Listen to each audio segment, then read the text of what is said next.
Olá, meus amigos, sejam muito bem-vindos ao seu programa de Bíblia Fácil. Eu sou o pastor Joel Flores. Eu sei que você agora está esperando o pastor Arilton, né? Bom, vou explicar para você.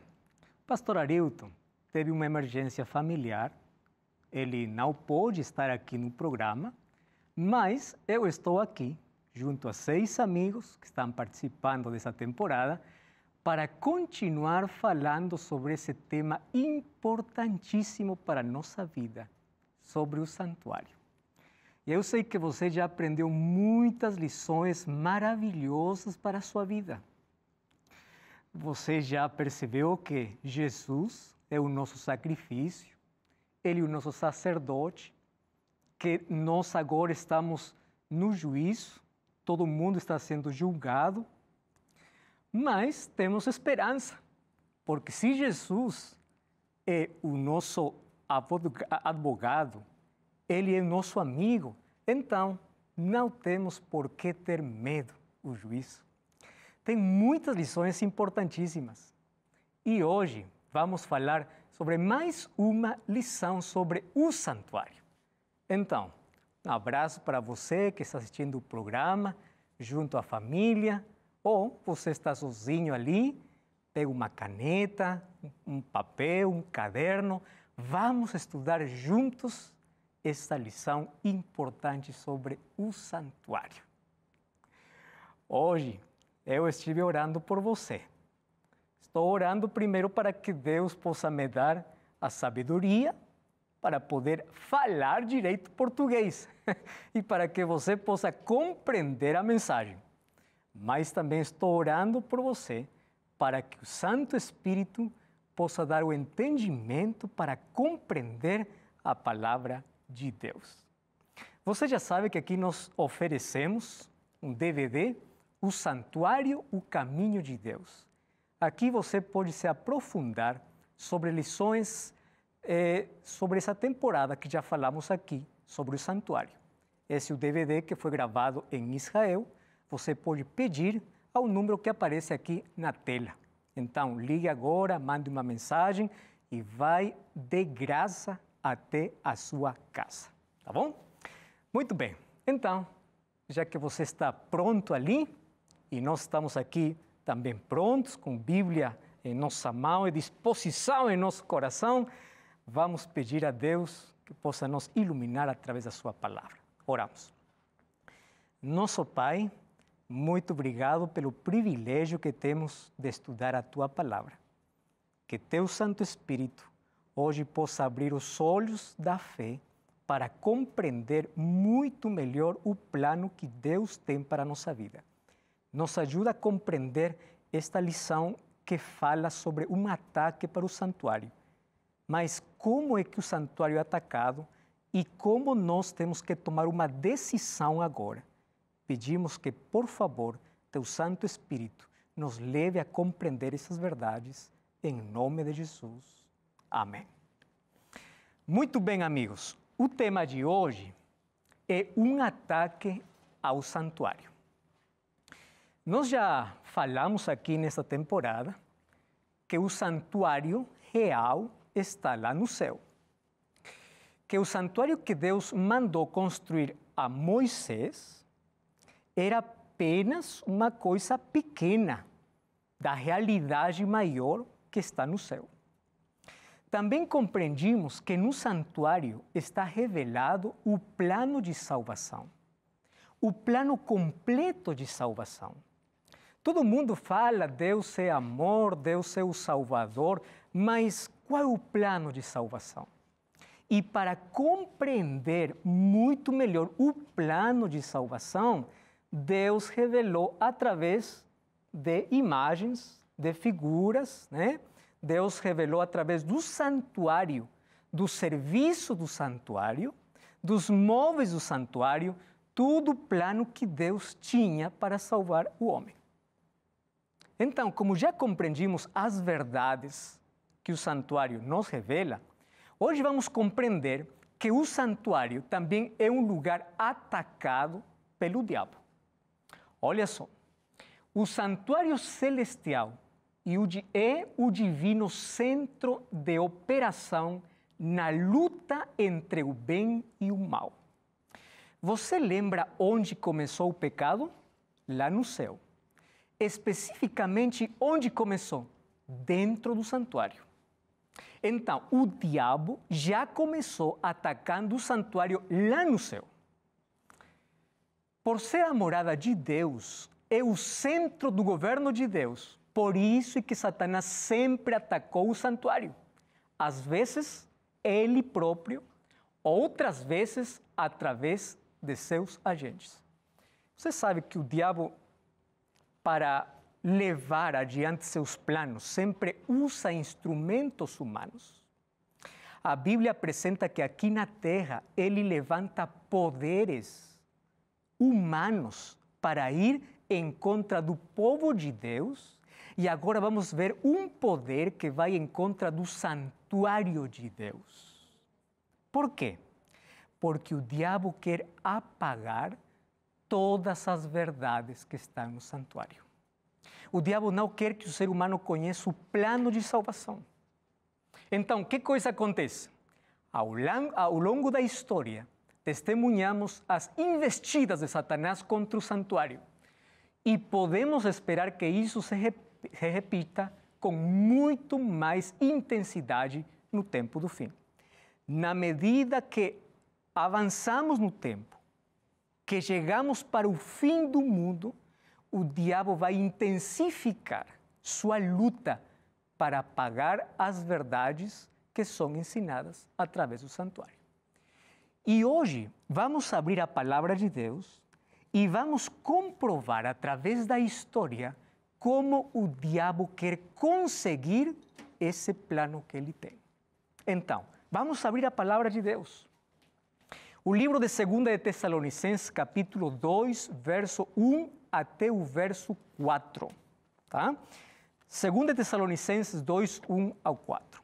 Diz assim, alguém quer ler a Bíblia? Ali se tem um texto, aqui tem na tela também. Eu acho que ali, Edneusa, é assim?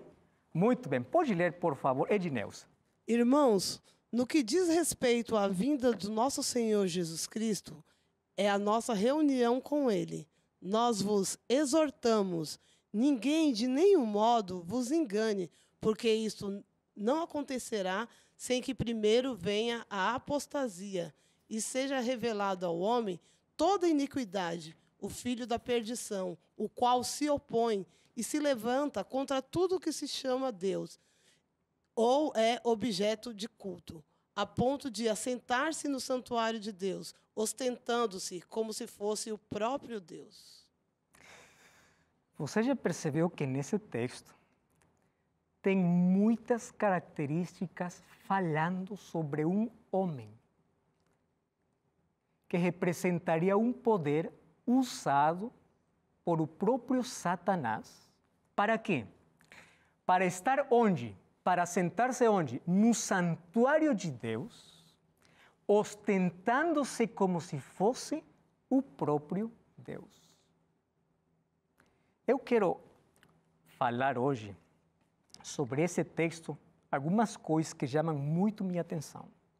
Primeiro, diz que Jesus não voltará até que primeiro venha a apostasia. Que coisa é apostasia? De maneira simples, apostasia é conhecer a verdade, mas abandonar a verdade.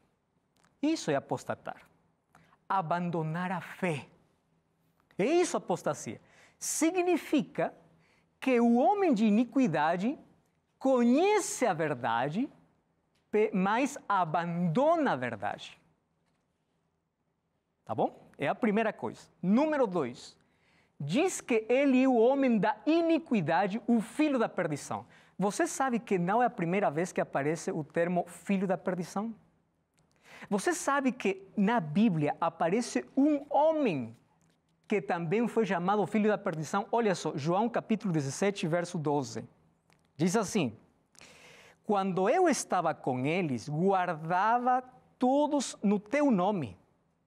E eu os protegi, nenhum deles se perdeu, exceto o filho da perdição.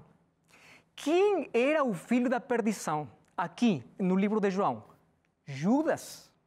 Porque o capítulo 17, Jesus está falando ao seu Pai na oração sacerdotal, intercedendo por seus discípulos e por todos nós.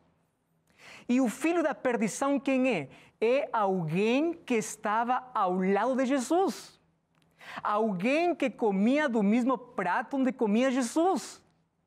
Alguém que estava perto de Jesus. Então, olha, o filho de perdição não é uma pessoa que não conhece de Deus, não uma pessoa que tem outra crença, vai sair do mesmo cristianismo.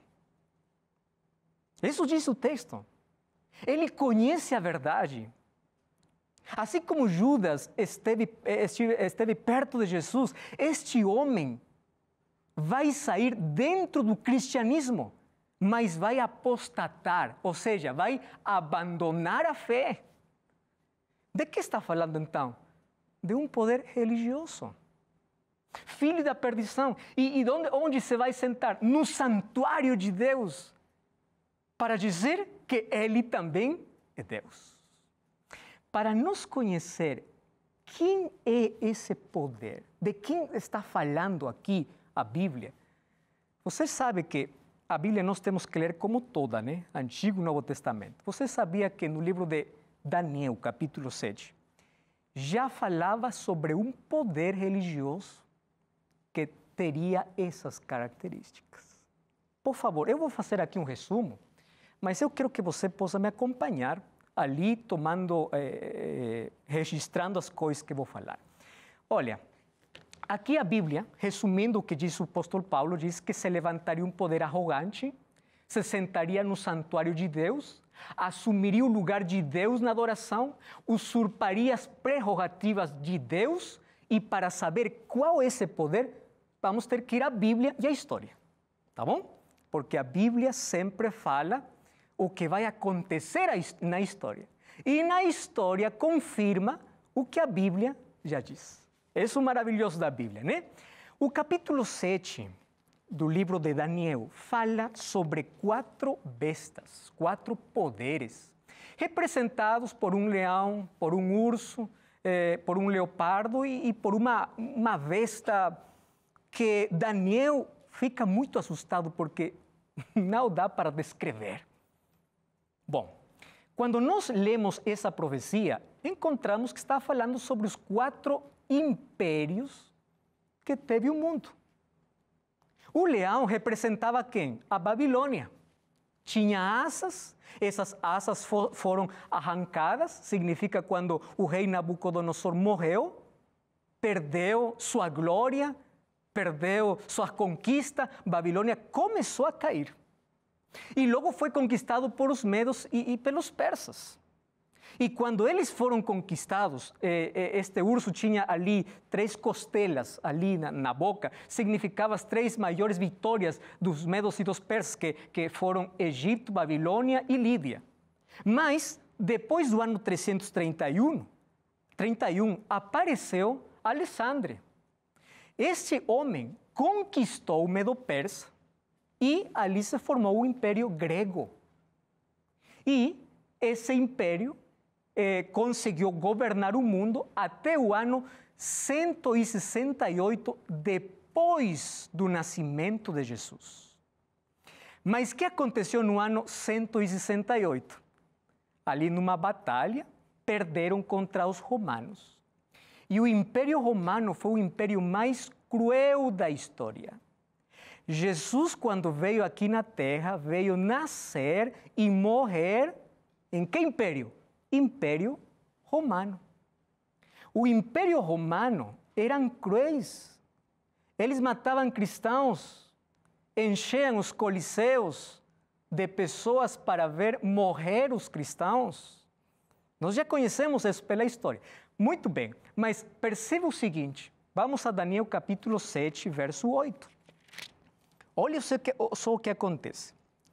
Estando eu observando os chifres, eis que entre eles subiu outro pequeno. Por que diz que estava observando os chifres?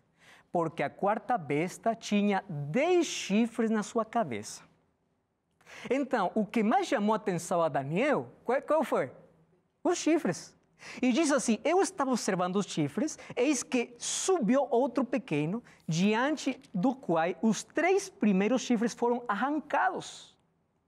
Esse chifre tinha olhos como de homem e uma boca que falava insolências.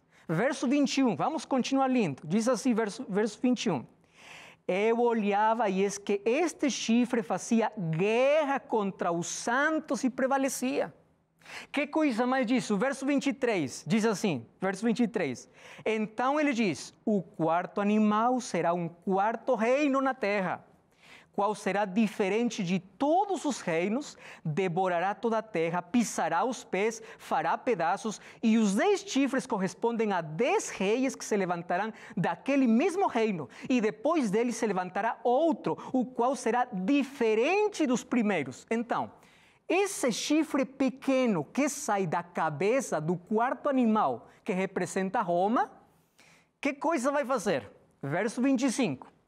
Proferirá palavras contra o Altíssimo, magoará aos santos do Altíssimo, cuidará em mudar os tempos e a lei, e os santos lhe serão entregues das mãos por um tempo, 2 tempos e a metade de um tempo. Isso é a profecia. Você sabe quando escreveu Daniel? O século 6 antes de Cristo. Aqui no livro de Daniel tem mais de 2.500 anos de história. Daniel viveu nos primeiros 2 impérios, Babilônia e Medo-Persa. Mas ele escreveu o que aconteceria no futuro, o que aconteceria com Roma. Só que Roma também deixou de existir. Se acabou o Império Romano. E quando acabou o Império Romano, o Império do César, o Império do Imperador, do grande imperador? No ano 476 depois de Cristo. Isso podemos conferir na história. Mas como o Império Romano acabou? Vamos repassar um pouquinho a história, tá bom? Mas antes vamos aqui a relembrar as características para que você não esqueça o que está falando sobre esse poder. Número 1, sube entre os 10 chifres do quarto animal. Tá bom? Número 2, tem olhos de homem. Olho significa inteligência. Tem boca que fala blasfêmias. Faz guerra contra os santos e os persegue. E muda os tempos e a lei. Isso diz a Bíblia. Sobre um poder que se levantaria em contra de Deus. Tá bom? Vamos para a história então. O quarto reino, o quarto animal, a que império representa? Roma. Mas acontece que a partir do ano 350, 10 tribos estrangeiras começaram a invadir o Império Romano. Você lembra quando Constantino trocou ou mudou a capital do Império para uma cidade chamada Constantinopla, em honor a seu nome? O Império começou a se enfraquecer e 10 tribos estrangeiras começaram a dividir o Império. E ali apareceu a tribo dos Érulos. E um homem chamado Odoacro, um dia foi fazer guerra contra o imperador. Você sabe qual foi o último imperador de Roma? Rômulo Augusto. Odoacro venceu o imperador. O imperador teve que colocar sua coroa diante das 10 tribos que dividiram o Império Romano. Agora, as 10 tribos estrangeiras, quando dividem o Império Romano, é o que hoje conhecemos como Europa. É dali que começa todo o continente, todos os países europeus. Tem sua origem ali, porque tudo isso compreendia que coisa? O território do Império Romano. Mas o que acontece? Ali houve uma briga entre todas essas tribos. Por quê? Porque todos eles queriam ter poder.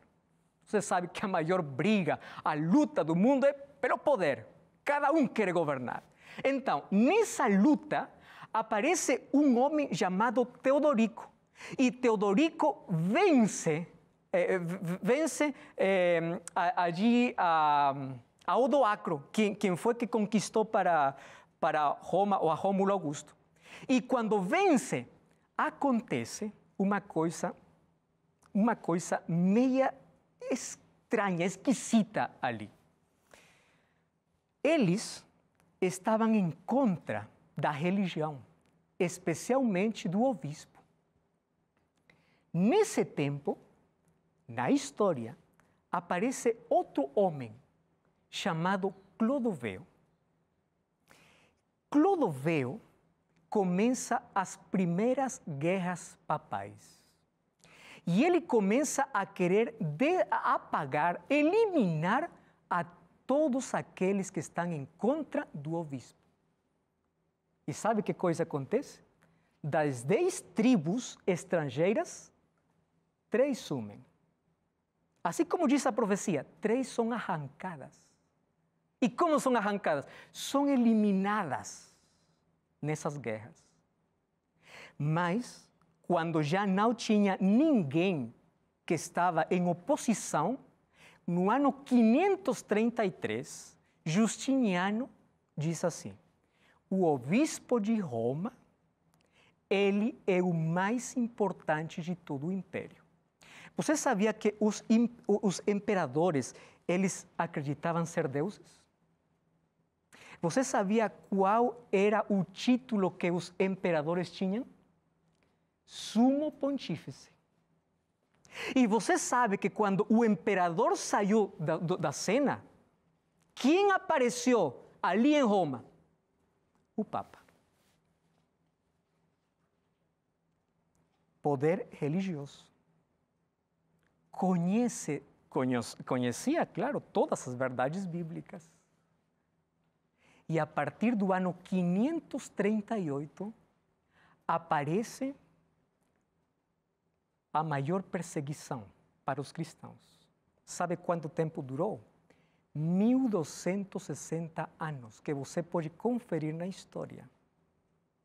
De escuridão, de perseguição. E contra quem perseguia esse poder? Sabe quem perseguia? A todo aquele que não obedecia. Mas eu não estou falando porque eu quero simplesmente dizer porque a Bíblia fala isso. A história mesma confirma isso. E você sabe o que estou falando. Estou simplesmente repetindo que a história, ou que a Bíblia e a história está comprovando. Agora, desse quarto chifre, saiu um chifre pequeno. E esse chifre pequeno tinha características. Você lembra? Falava insolências contra Deus. Que coisa é uma insolência? Uma blasfêmia contra Deus. Que coisa é uma blasfêmia? Olha o que diz o livro de Marcos, capítulo 2, verso 5.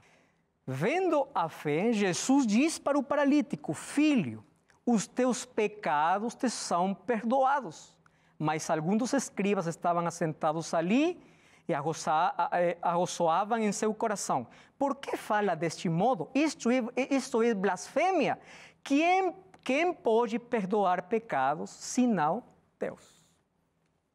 Que coisa é uma blasfêmia aqui na palavra de Deus? Aquele que pretende perdoar pecados, porque somente Deus pode perdoar os pecados dos homens. Eu quero compartilhar com vocês alguns textos interessantes sobre o que diz e estão escritos aqui já na história e muitos livros de história. Olha só, Cânon Católico, Concílio de Trento, ali tem as páginas, diz assim: na confissão, o sacerdote tem o poder de perdoar todos os crimes cometidos depois do batismo. Todos os crimes cometidos, o sacerdote tem poder. Onde está isso na Bíblia? Outra coisa, quando um confessa seus pecados ao sacerdote, todos os delitos são destruídos e o criminal se converte em uma nova pessoa. Ou o criminoso se converte em uma nova pessoa. Mas como isso? Quem é o único que pode nos fazer uma nova pessoa? Jesus. E isso aprendimos aqui no santuário. Mas se levanta um poder que tem pretensões contra Deus. Outra coisa, que coisa mais é uma blasfêmia? Quando você lê o livro de João, capítulo 10, verso 30, diz que ali os líderes religiosos quiseram apedrejar a Jesus, porque ele diz, eu e meu Pai somos um. Como você, sendo homem, diz ser Deus? Mas os líderes estavam errados, né? Porque Jesus sim é Deus. Mas na Bíblia aparece que uma blasfêmia é aquele que pretende ser Deus. Então, vamos ver o que diz a história. Que coisa diz a história? Diz assim, o Papa Leão XIII, olha só o que diz ele. Os papas temos sobre a terra o lugar de Deus Todo-Poderoso. O dicionário eclesiástico católico, quando fala sobre o artigo do Papa, diz assim, o Papa é de grande dignidade e exaltação, que não é um simples homem. Ele é como Deus e substituto de Deus. Ele tem autoridade e poder que pode modificar, explicar e interpretar as leis divinas. Eu fiquei apavorado, assustado com esse texto. Um homem que disse ser como Deus e que ele pode fazer o que quiser com a palavra de Deus. Meu querido, isso não tem nada a ver com sua religião, não tem nada a ver com sua crença. Isso tem que ver com a palavra de Deus. Estou falando para você o que a palavra de Deus apresenta. E como a história confirma. Então, se você está compreendendo essa mensagem, por favor, permita que o Espírito de Deus possa iluminar sua vida, possa compreender muito melhor as verdades que Deus quer que você possa viver. Mas aqui apenas vimos uma característica, porque diz que o chifre tinha a boca que falava em contra de Deus. Mas tem outra. Que coisa mais faz? Perseguição contra os santos.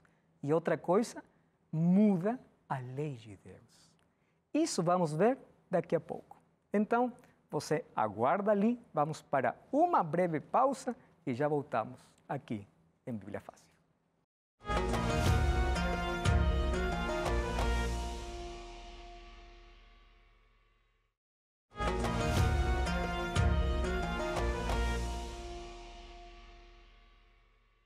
Estamos de volta, esse é seu programa Bíblia Fácil. Estamos falando sobre um ataque ao santuário. Nós estamos falando sobre um poder religioso que se levanta dentro do povo de Deus e que tem características, mas é usado pelo próprio Satanás para atacar as verdades do santuário. E já vimos a primeira característica. Qual é a primeira? Que ele fala blasfêmias contra Deus. E já vimos que uma blasfêmia contra Deus é aquele que pretende perdoar pecados aos homens quando é um atributo somente de Deus. Outra blasfêmia é dizer que você é Deus. Você sabe que é a maior mentira do diabo, né? Lá no jardim do Éden, que coisa diz para Eva? Você pode ser como Deus. É a pretensão do diabo. Mas tem outra característica. Diz que persegue os santos. E ali coloca um tempo.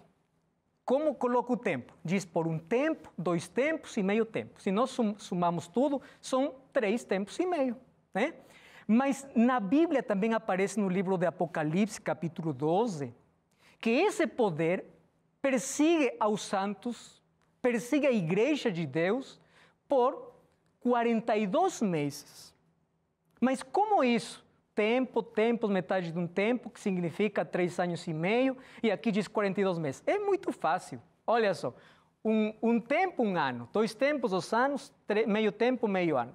Se você soma todos, são 3 anos e meio. 1 ano, quantos meses tem? 12. 2 anos, 24. Meio ano, 6. Se você soma todo, quanto dá? 42. Então, a profecia de tempo, tempos e a metade do tempo, é a mesma profecia onde esse poder persegue os cristãos por 42 meses. Mas também diz que a igreja é perseguida por 1260 dias. E um dia na profecia é igual a um ano. Ou seja, 1260 dias são 1260 anos. Então, como é que 3 anos e meio é igual a 42 meses, é igual a 1260? É muito fácil. Você vai multiplicar 42 meses por 30 dias que tem cada mês, quanto dá? 1260. Ou seja, de três maneiras diferentes, fala como esse poder religioso perseguiria os cristãos. E quando começou isso? O ano 538. Foi até o ano 1798. O que aconteceu no ano 1798? O general Vertier foi para o Papa Pio VI e tirou todo o seu poder, os privilégios que ele tinha. E Apocalipse 13 diz que ali recebe uma ferida. Mas sabe uma coisa, o que diz a profecia? Que essa ferida será sarada. E quando seja sarada, todos os povos da terra vão adorar esse poder. E acredite uma coisa, essa ferida já está sendo sarada. 12 séculos de trevas e perseguição. Milhares de cristãos morreram por causa da sua fé. Mas falando sobre esse poder, vamos a ler mais um texto, o livro de Daniel, capítulo 8, verso 11 e verso 12. Olha o que diz o livro de Daniel, capítulo 8, verso 11. Falando sobre o mesmo poder, sobre esse chifre pequeno. Diz assim, 8:11. Sim, engrandeceu-se até o príncipe do exército. Dele tirou o sacrifício diário e o lugar do seu santuário foi deitado abaixo. E o exército lhe foi entregue com o sacrifício diário por causa das transgressões e deitou por terra a verdade e que coisa? Prosperou. Ou seja, persigue os cristãos, se levanta em contra de Deus, tira o sacrifício de Jesus, coloca outro caminho para a salvação e quando tira a verdade por terra, prospera. Isso diz a Bíblia. O que aconteceria com esse poder? E você hoje vai ver quantas verdades foram tiradas. Quantas pessoas hoje preferem acreditar o que diz o líder religioso antes que abrir a palavra?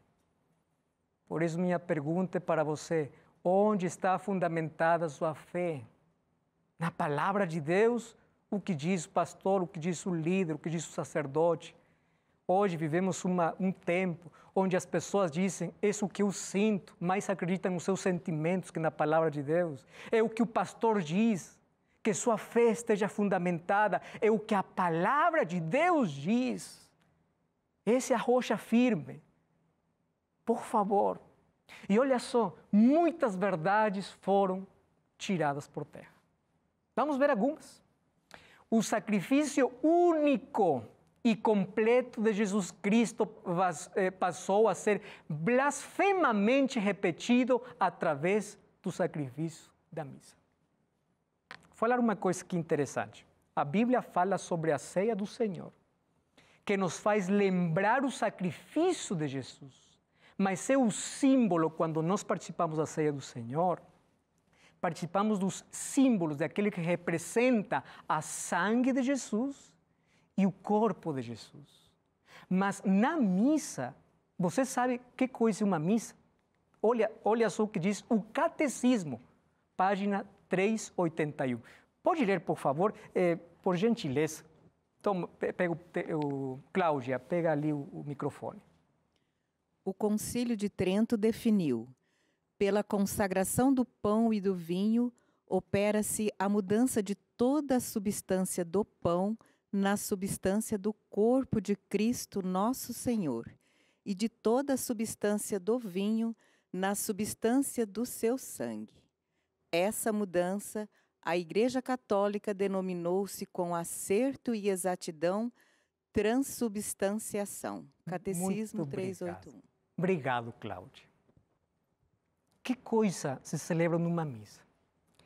Diz que o sacerdote tem um poder para converter o vinho na sangue de Jesus. Ou seja, Jesus morre de novo cada vez que se pratica a missa. Sabe o que diz a Bíblia? Hebreus capítulo 9, verso 28. Assim também Cristo, tendo-se oferecido uma vez para sempre, para tirar os pecados de muitos, aparecerá a segunda vez sem pecados que guardam para a salvação. Jesus não precisa morrer mais uma vez. Jesus não precisa, porque seu sacrifício único foi suficiente para salvar a toda a humanidade. Número 2, a intercessão única e exclusiva de Cristo no santuário celestial foi substituída pela mediação espúria da Virgem Maria, dos santos mortos e do clero romano. Esta é uma das crenças mais perigosas que existe e é falado e acreditado por todo mundo. Que coisa diz a palavra de Deus? Vamos primeiro à palavra de Deus. 1 Timoteu 2,5. Ó Timóteo, porquanto há um só Deus e um só mediador entre Deus e os homens. Quem é aquele? Cristo Jesus. Jesus diz, eu sou o único caminho. Então, de onde apareceu que quando eu quero intercessão, tenho que ir a um santo? Você sabia que quando o apóstolo Paulo morreu, escreve para Timóteo, 2 Timóteo capítulo 4, verso 7, diz, eu estou já para morrer, mas me aguarda a coroa de vida, que o Senhor justo me dará naquele dia. Ele não diz, olha Timóteo, eu vou estar lá no céu, vou estar intercedendo por você. Não, ele diz, vou morrer. O livro de Hebreus, capítulo 11, verso 39, diz que todos os homens, heróis da fé, morreram sem receber a recompensa. Então, de onde sai essa ideia? Agora, que coisa diz o Catecismo, página 273? Vou pedir a Mário. Mário, pode ler, por favor? Finalmente, a Imaculada Virgem, preservada imune de toda mancha de culpa original, terminado o curso da vida terrestre, foi assunta em corpo e alma à glória celeste, e para que mais plenamente estivesse conforme é seu Filho, Senhor dos senhores e vencedor do pecado e da morte, foi exaltada pelo Senhor como Rainha do Universo.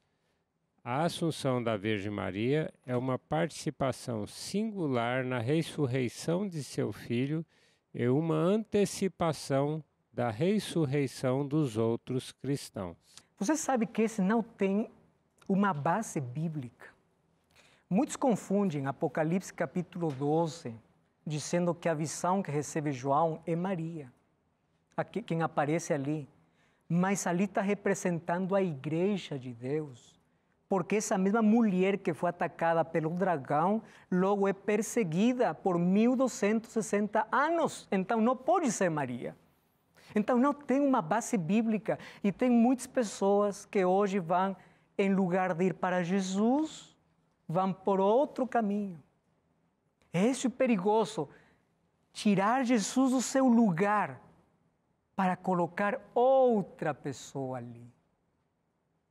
Lembra que um ataque para o santuário e o sacrifício de Jesus. Sim.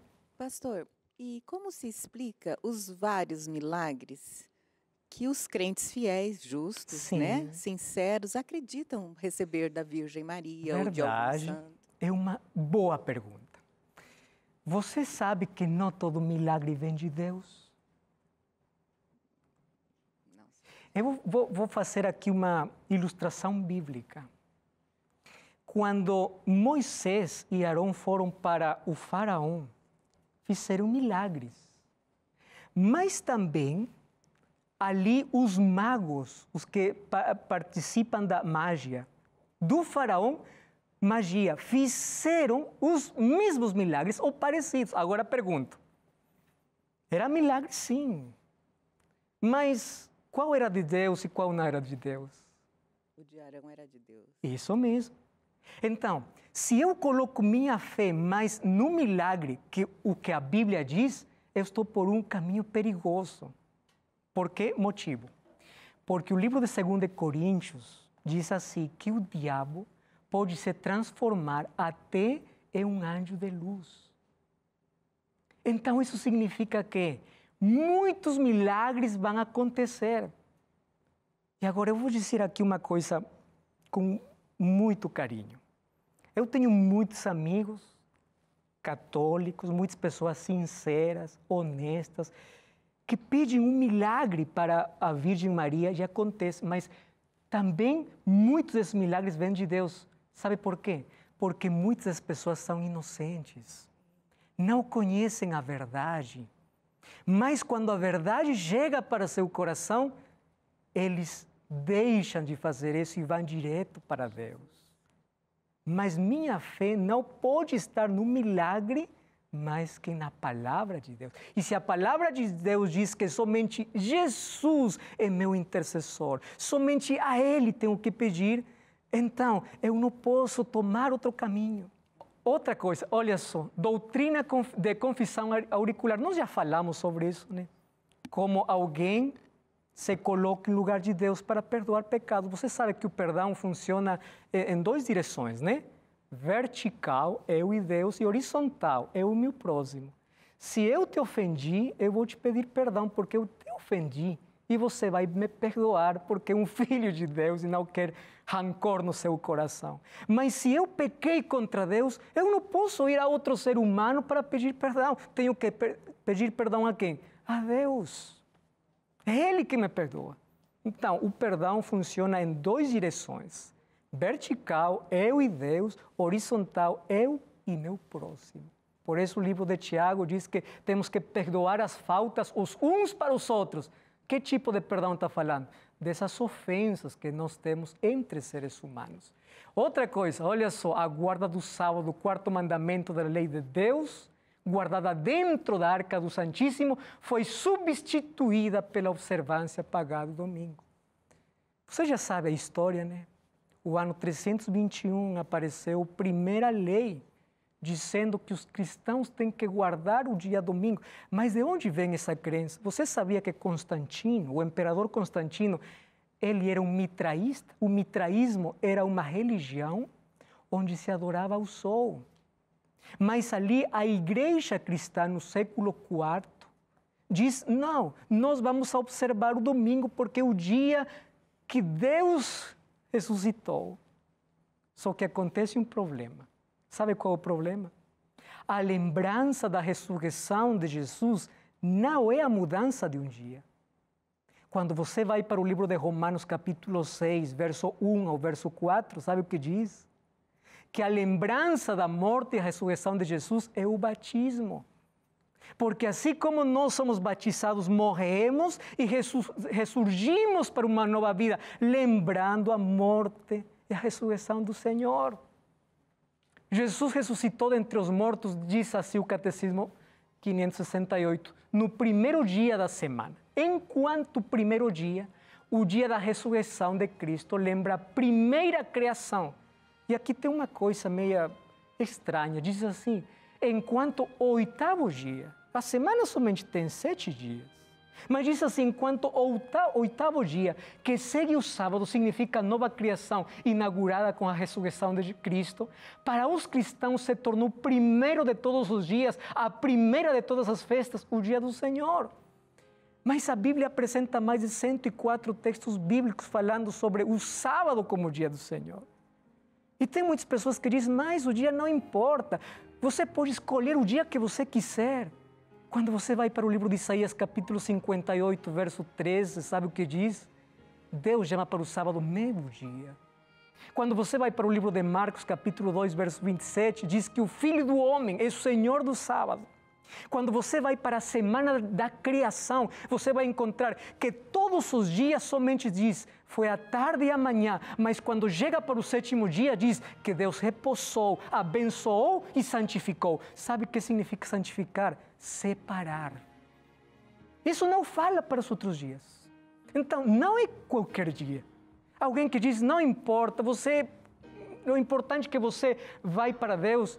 Eu pergunto, por que então Deus não aceitou a oferta do Caim, se a adoração não importa o que você ofereça para Deus? A obediência faz parte de nossa adoração. E vamos fazer a vontade de Deus. Sabe por quê? A palavra de Deus diz, não todo aquele que me diz, Senhor, Senhor, entrará lá no céu, mas aquele que fizer a vontade do meu Pai.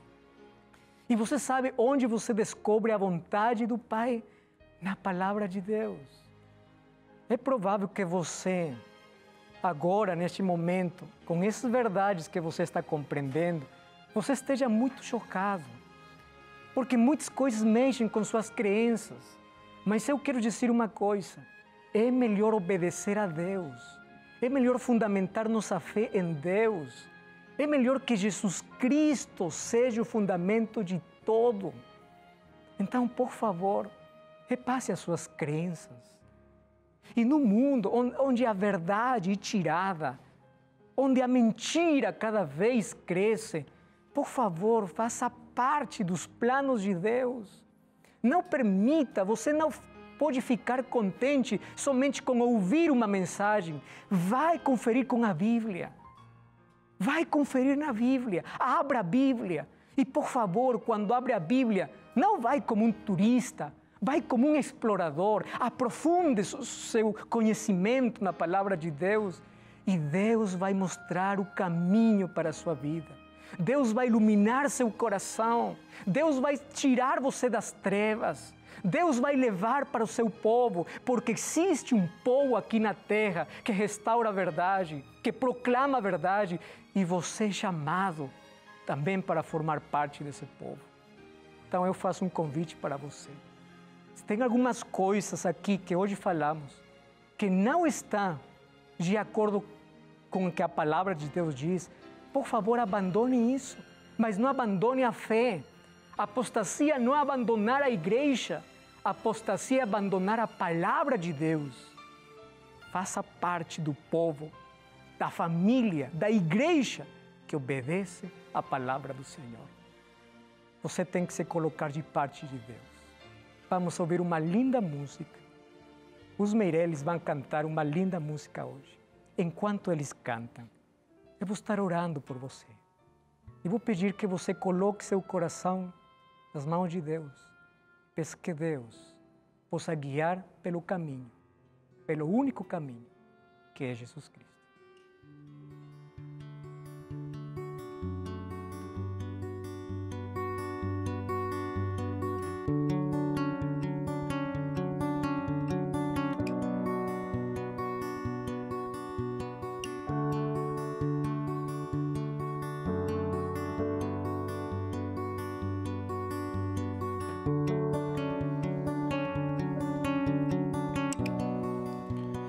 Esse é o momento em que venho aqui te pedir perdão.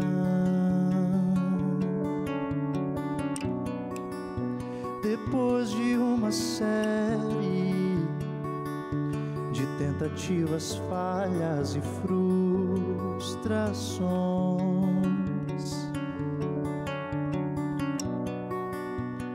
esse é o momento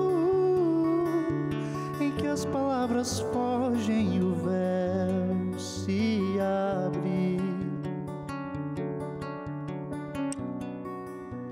Mais uma canção é entoada então, temendo ser em vão.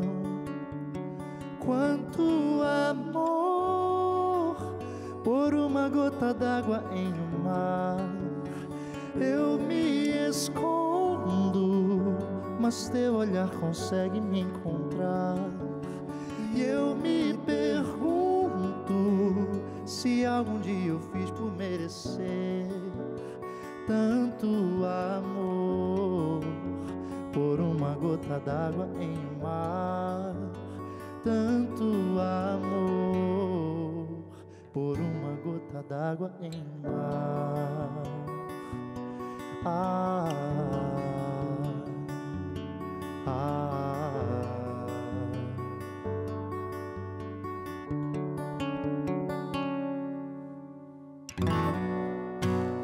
Esse é o momento em que te agradeço por esquecer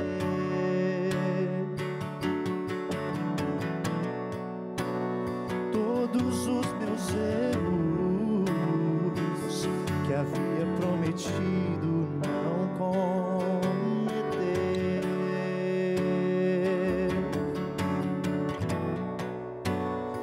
Esse é o momento em que os olhos secam sem eu perceber.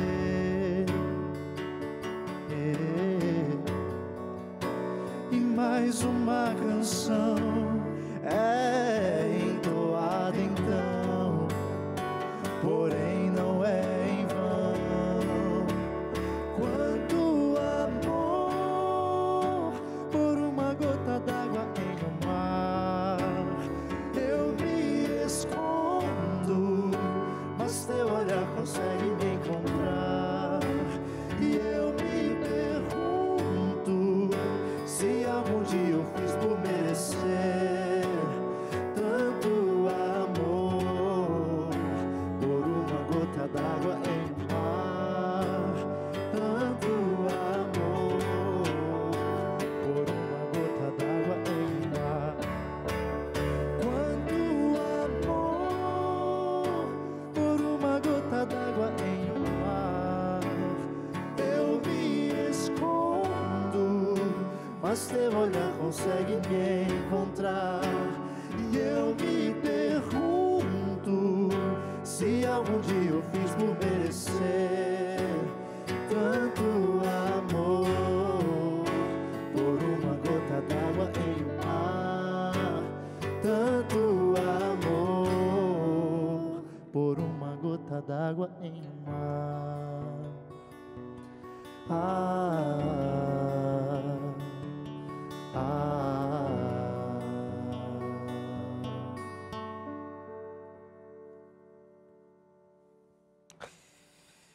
A palavra de Deus diz que o santuário seria atacado pelo próprio Satanás. Mas o diabo usaria um poder para atacar os filhos de Deus, para atacar o próprio Deus. O livro de Daniel, capítulo 7, diz que esse poder também mudaria os tempos e a lei. Nós já falamos aqui como se levantou um poder do Quarto Império, um poder religioso, que fala blasfêmias contra Deus, perseguiu os filhos de Deus, mas também mudou a lei de Deus. Se você repassa a lei de Deus no Êxodo capítulo 20, e o que por ali se ensina, você vai ver muitas mudanças, especialmente 2 mandamentos foram tirados. E os 2 mandamentos têm que ver com adoração. Adoração a Deus. Sabe qual mandamento tiraram? O segundo mandamento, que diz que não tem que adorar imagens. Sabe qual outro mandamento que tiraram? Lembra-te do sábado. Os 2 mandamentos têm que ver com adoração a Deus, porque o diabo quer ser adorado. Por favor, meu amigo, você tem que se colocar de parte da verdade. Você tem que se fundamentar na palavra de Deus.